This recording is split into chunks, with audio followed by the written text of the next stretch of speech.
भगवान श्री कृष्ण माताओं के उदर से अवतरित हुए। इन माता और पिता के लिए अगर हम आप चमड़े की जूतियां भी बनवा करके इनके पैरों में डाल दें, फिर भी हम आप इनके एहसान से कभी उड़ड नहीं हो सकते। इन माता और पिता का फर्ज हमारे ऊपर क्या है, ये तो माँ से पूछो, ये पिता से पूछो। जिस पिता ने अपने जीवन को जीवन नहीं समझा, हमें आपको पढ़ा लिखा करके तैयार कर दिया। कभी भी आप लोग तीर्थ यात्रा करने के लिए नहीं जाना जब तक हमारे घर में मेरे माता और मेरे पिता मौजूद हों। उन माता और पिता की सेवा करना, माता पिता का आदर करना, माता पिता का सम्मान करना, ये हमारा आपका कर्तव्य है। एक बात और बताऊंगा आपको, अगर तुम्हारे घर में कोई बुजुर्ग ना हो तो गांव में बुजुर्गों से बैठना प्रारंभ कर दो। जो हमारे बुजुर्ग बैठे हैं ना, मैं अपने युवा साथियों से कहना चाहूंगा, युवा पीढ़ी का साथ न दें, बुरी गलत संगत में ना पड़े। अगर बुजुर्ग घर में नहीं है तो गांव में बुजुर्गों से शाम को 5-10 मिनट जरूर बैठा करो, क्योंकि हमारे बुजुर्गों में वो तजुर्बा है। जिस सीढ़ी पर हम आप चढ़ रहे हैं, उस सीढ़ी से हमारे बुजुर्ग उतर के नीचे आ रहे हैं। महाराज, एक सत्य घटना में आपको बता रहा हूं। एक बूढ़े बुजुर्ग ट्रेन में चढ़े, 20 लड़का साथ में चढ़े। धोखे से बूढ़े बुजुर्ग जो रहे परीक्षित जी इंटरसिटी में ना बैठ करके राजधानी में बैठ गए। सभी लोग ध्यान दें, जब राजधानी में बैठ गए, एक लड़का कहने लगा, भैया। बोले क्या हुआ? बोले भैया ये तो गलत हो गया। बोले क्यों? बोले इंटरसिटी नहीं है, ये तो राजधानी है। क्या? बोले हाँ। एक लड़का बोला इसकी चेन खींच दो, चेन। दूसरा बोला पागल है रे, चेन खींचोगे टीटी पकड़ लेंगे, जुर्माना लगेगा, जेल हो जाएगी। महाराज, एक लड़का बोला बड़ा चालाक था, बोले भैया। बोले क्या हुआ? बोले एक काम करो, हम तुम 20 लड़का हो ना, 100-100 रुपया इकट्ठे करो और 20 लड़का 100-100 रुपए इकट्ठे करके और टीटी आएंगे, चैन खींचो और हाँ हम तुम 2000 रुपए दे देंगे, बच जाएंगे। तो परीक्षित जी 20 लड़कों ने 100-100 रुपए इकट्ठे कर लिए, एक को मुखिया बना दिया, उसकी जेब में डाल दिए। एक लड़का बड़ा चालाक था, बोले भैया। बोले काहे? कि हमारे तुम्हारे 2000 रुपए बच जाएंगे। बोले कैसे? बोले चैन खींचो, हम तुम नाव धत्ते उन डोकर को।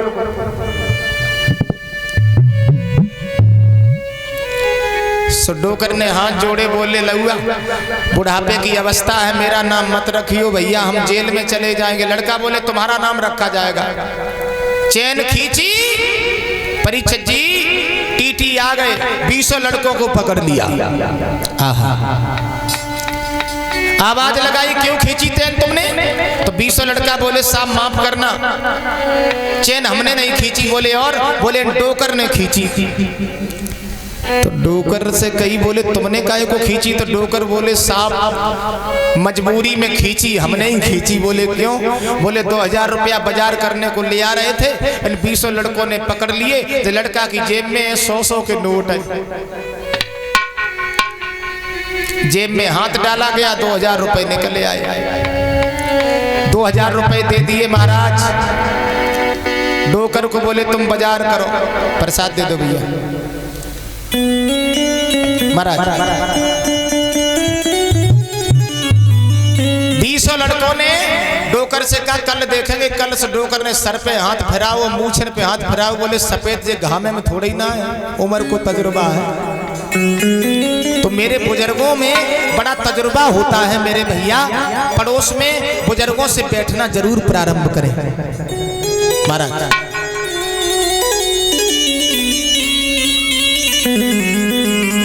श्री व्यास आसन पर बैठे हुए श्री सुखदेव जी महाराज सावधान करते हैं राजन परीक्षित। जिस घर में परीक्षित जी पति और पत्नी में प्रेम है, जिस घर में नंद भौजाई में प्रेम है, जिस घर में सास ससुर में प्रेम है, उस घर में बड़ा आनंद है। तुलसीदास जी लिखते हैं जहां सुमित तहां संपत्ति नाना और जहां कुमित तहां विपत्ति जिस घर में परीक्षित जी सुमित है उस घर में बड़ा आनंद है। गज धन गोधन बाज धन और रतन धन खान, और जब मिलिया संतोष धन तो सब धन धूल समान। जिस घर में परीक्षित जी संतोष रूपी धन है उस घर में बड़ा आनंद है। दौलत हो या ना हो, मकान हो या ना हो, घर में अगर संतोष रूपी धन है तो परीक्षित जी उस घर में बड़ा आनंद है। भगवान भी विचार करते हैं कि मुझे ऐसी घर में अवतार मिल जाता, इस घर में तो बड़ा प्रेम है। एक बात और बताऊं आपको, 7 दिन होते हैं सप्ताह में, 7 इतवार सोमवार मंगलवार बुधवार गुरुवार, एक एक दिन शिक्षा देता है। हम आप कहते हैं आज एतवार है, एतवार का मतलब विश्वास। पहले एक गाना चला था एतवार नहीं करना, एतवार मीन्स विश्वास। तो जिस घर में विश्वास नहीं है, एतवार नहीं है, उस घर में दिन आया सोमवार कभी भी सोमवार के दिन सुमित होने वाली नहीं है। और जिस घर में सोमवार के दिन सुमित नहीं होगी उस घर में दिन आया मंगलवार कभी भी उस घर में मंगलाचार नहीं होंगे। और जिस घर में मंगलवार के दिन मंगलाचार नहीं होंगे उस घर में दिन आया बुधवार बुद्धि काम ही नहीं करेगी। और जिस घर में बुद्धि काम नहीं करेगी उस घर में दिन आया गुरुवार कभी भी गुरु की कृपा नहीं होगी। और जिस घर में गुरु की कृपा नहीं होगी उस घर में दिन आए शुक्रवार शनिवार, परीक्षित जी उस घर में शुक्र शनिश्चर भूत व्याधाएं सब प्रवेश बनी रहती हैं। जिस घर में एतवार है सोमवार के दिन सुमित होगी, मंगलवार के दिन मंगलाचार होंगे, बुधवार के दिन बुद्धि सही रहेगी, गुरुवार के दिन गुरु की कृपा हो जाएगी। और जिस घर में गुरु की कृपा हो जाती है उस घर में परीक्षित जी विघ्न बाधाएं कोई भी प्रवेश नहीं होते। बोलिए गुरुदेव भगवान की महाराज। तुलसीदास जी कहते हैं जहां सुमित तहां संपत्ति नाना। सुमित है उस घर में बड़ा आनंद है। एक बात और बताऊं परीक्षित जी, जिस घर में पति समझदार है, पति अगर समझदार है तो मकान बन जाता है, और पत्नी अगर समझदार है तो घर बन जाता है, संतान अगर समझदार है तो घर एक मंदिर बन जाता है, माता पिता अगर समझदार है तो घर एक स्वर्ग बन जाता है। कहने का हमारा मतलब है जिस घर में प्रेम है वहां पर बड़ा आनंद है। सती चरित्र की कथा से हमें आपको शिक्षा मिलती है कि मेरे भाइयों मेरी देवियों का इतना ख्याल रखना चाहिए, मेरी देवियों की मदद करनी चाहिए, मेरी देवियों का आपको देखभाल करनी चाहिए। ये कथा हमें आपको शिक्षा देती है। श्री सुखदेव जी महाराज सावधान करते हैं राजन परीक्षित, विष्णु की नाभि से कमल, कमल से ब्रह्मा जी, ब्रह्मा जी से इत्यादि पुत्र उत्पन्न हुए, गोद से नारद, नेत्रों से अत्रि, दाएं अंग से मनु महाराज और बाएं अंग से शत्रुपा प्रकट हुई है।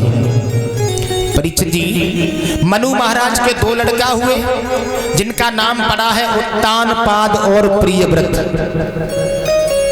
परीक्षित जी उत्तानपाद महाराज अयोध्या नगरी के राजा बनाए गए, प्रियव्रत जो है वो जंगल में भजन करने को चले गए। मनु महाराज के बड़े बेटा थे उत्तानपाद। एक बात मैं आपको और बता देना चाहते हैं, पहले ये रीतियां चला करती थी परीक्षित जी कि घर में जो बड़ा बेटा होता था पिताजी के गुजरने के बाद वही घर का मालिक बनाया जाता था। लेकिन वो समय बदल गया, हमारे आपके विचारों में परिवर्तन होता चला जा रहा है। बड़े बेटा को अब घर का मालिक नहीं बनाया जाता है, क्योंकि परीक्षित जी हमारे आपके विचारों में, मेरी माताओं के विचारों में बड़ा परिवर्तन होता चला जा रहा है।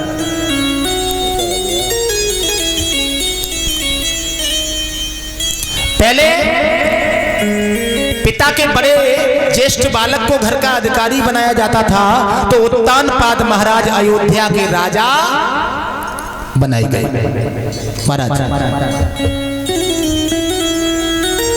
अयोध्या के राजा हैं महाराज उत्तानपाद।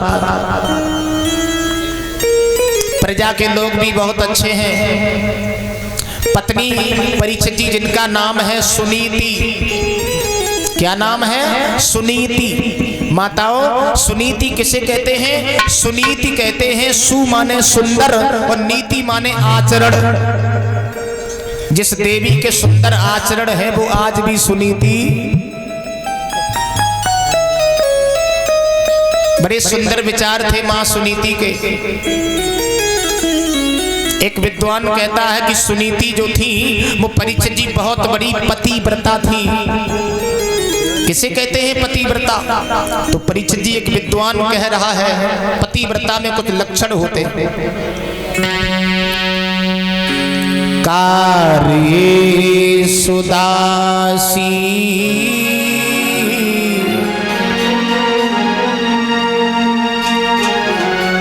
जो देवी दासी की तरह से अपने घर में काम करे। कार्ये सुदासी करडेश मंत्री।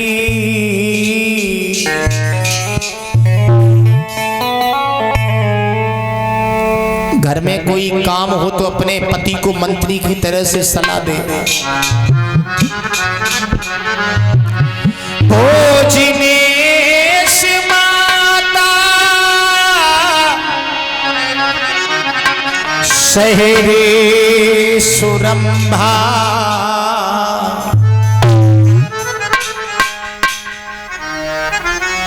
भोजन कराते समय माता का रूप, प्रेम करते समय जो देवी अपने पति को रंभा की तरह से प्रेम करे, ये लक्षण होते हैं पतिव्रता के।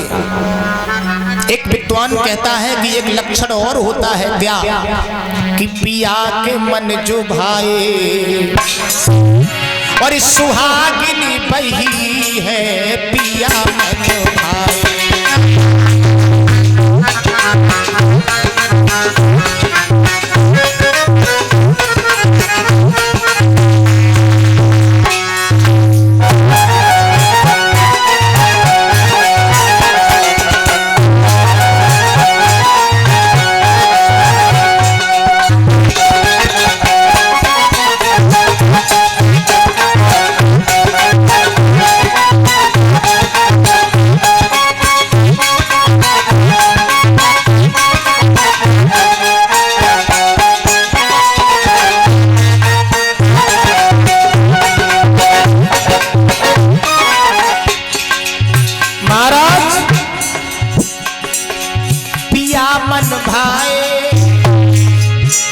सुहागिन बही है और दिल से उतर जाए, हाँ दिल से उतर जाए। अभागिन बही है दिल से उतर जाए।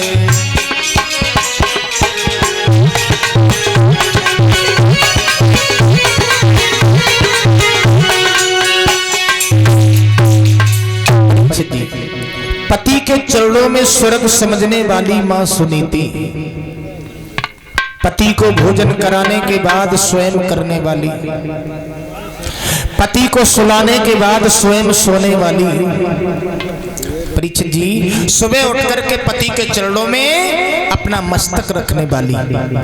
धन्य है वो पतिव्रता मां सुनीति। माताओं, अगर मैया के सुंदर विचार ना होते तो आज हम आप उनकी कहानियों का, उनकी कथाओं का वर्णन नहीं सुनते। धन्य है वो मां सुनीति। अयोध्या के रहने वाले महाराज उत्तानपाद, जिनके आंगन में परीक्षित जी पत्नी बड़ी सुंदर है, सुशील है, पतिव्रता है, लेकिन दुख उनके भी पीछे लगा हुआ है। ये दुख है ना बड़ा बेशरम है। इस दुख से कहो भैया तू मेरे घर नहीं आना, हमें तेरी जरूरत नहीं है, लेकिन ये दुख मानता ही नहीं है। कहीं पत्नी का दुख, कहीं पिता का दुख, कहीं माता का दुख, कहीं चाचा का दुख, कहीं भतीजे का दुख आ जाता है। उत्तानपाद महाराज अयोध्या नगरी के राजा थे, लेकिन इनके भी आंगन में दुख है, इनके जीवन में दुख लगा हुआ है। आप लोग विचार कर रहे होंगे दुख क्या है?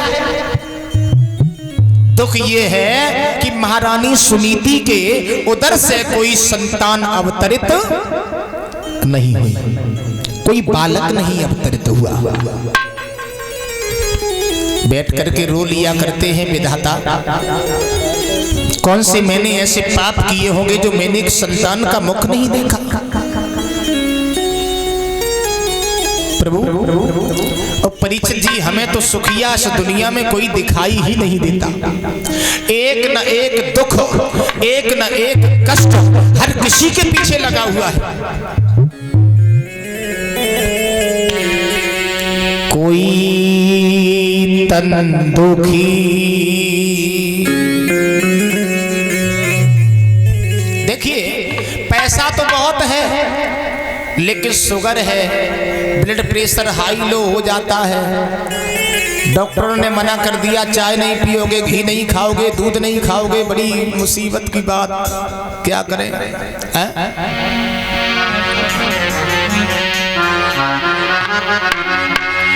कोई तन दुखी,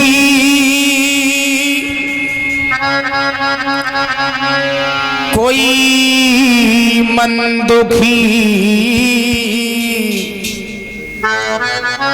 कोई परीक्षित जी मन से दुखी है, कोई धन बिने रहते उदास,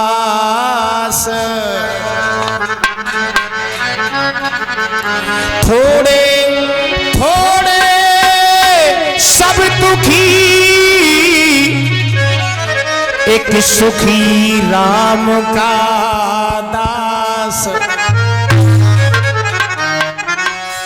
अगर कोई सुखिया है तो परीक्षित जी भगवान के भक्त बहुत सुखी हैं, महाराज देखा होगा आप लोगों ने, किसी के पास में संतान नहीं है तो संतान के लिए दुखी है, और किसी के पास में संतान है तो संतान से दुखी है।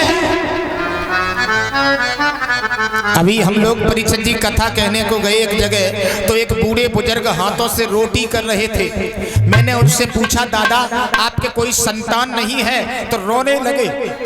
मैंने कहा आप हाथों से रोटी क्यों कर रहे हो? तो कहने लगे भैया इस पेट के लिए हाथों से रोटी करनी पड़ेगी, इस पेट के लिए मुझे हाथों से रोटी करनी पड़ेगी। महाराज भूख में कामिनी कंठ को त्याग देत। महाराज पेट में जब भूख लगती है तो कुछ ना कुछ तो करना पड़ेगा।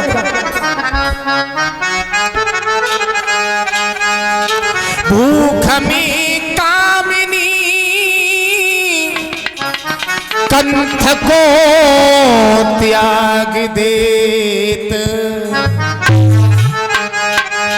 भूख में डिग जात बाल ब्रह्मचारी,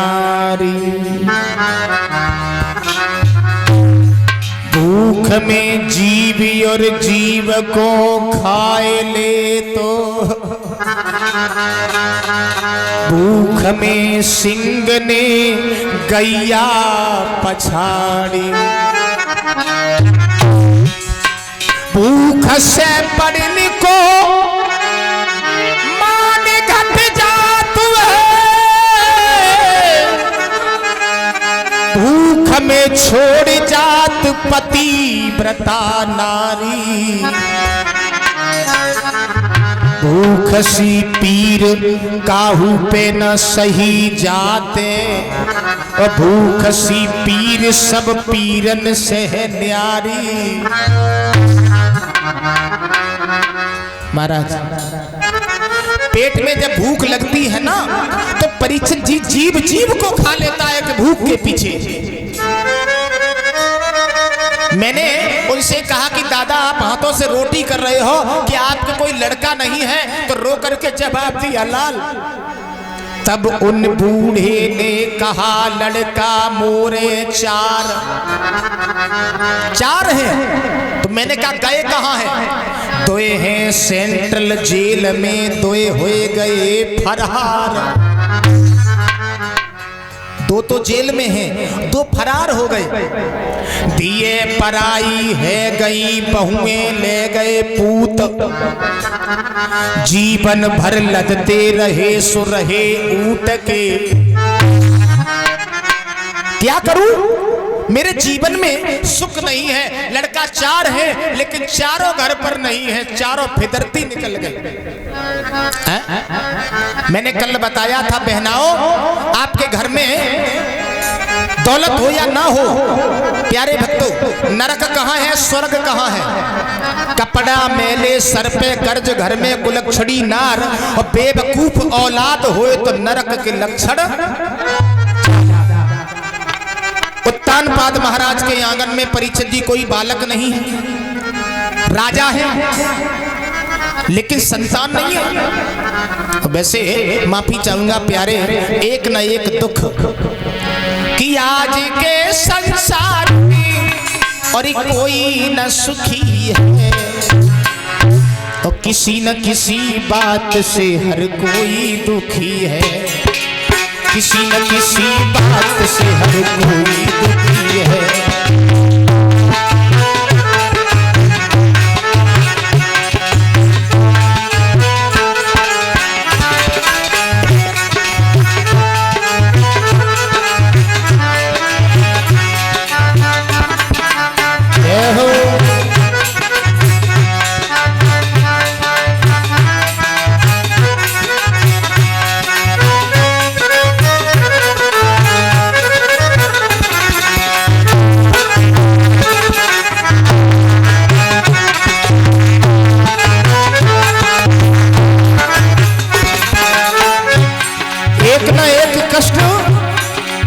गौर करें, कोई दुखी संतान को कोई संतान से, कोई दुखी अपमान से कोई सम्मान से।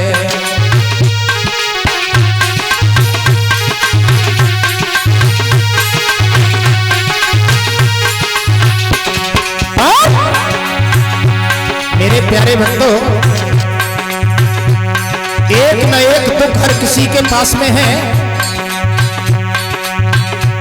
घर घर में आज कल की महंगाई मारी गई, कर गेहूं मिले उधार तो पिसाई मार गई।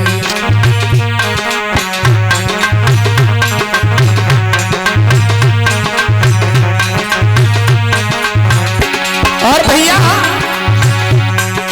कर्मचारी लोगों की सफाई मार गई, फैशन के दौर कपड़ा की सिलाई मार गई, और बाकी जो बचा तो ये जुदाई मार गई।